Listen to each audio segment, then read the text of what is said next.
सबसे नीक बाट सहिया किसानी, खुशी बाट रउआ गौए में बानी।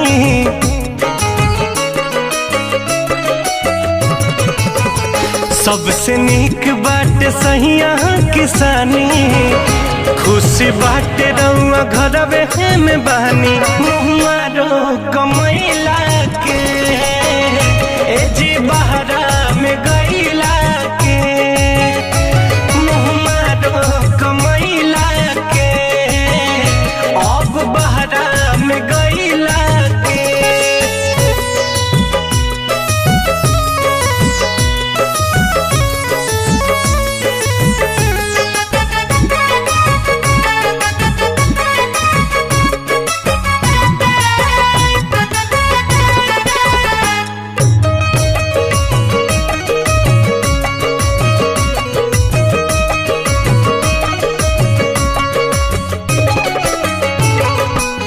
महल से नीक बाट टूटही फलानी, नून रोटी भले खाइब जा।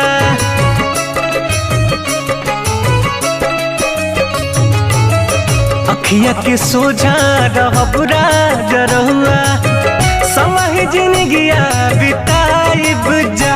परदेसवा में होला परेशानी, अपना धनिया के बात तहनी महानी। मुहमारो कमैला के दूर देशवा में गईला के, मुहमारो कमैला के एज बहरा में गईला के।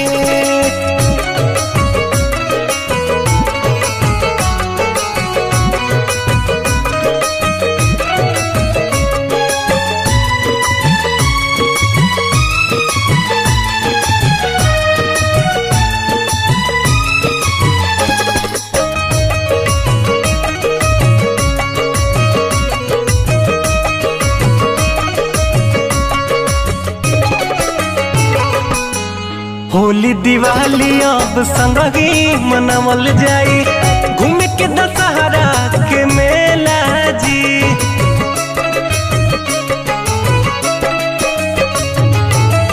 खेती बाड़ी के जी मुमारी बभारी, बाबूजी पड़लन केला जी। सैया रितेश दुखवा के जानी, मुन्ना राहुल के भरोसे रहतानी।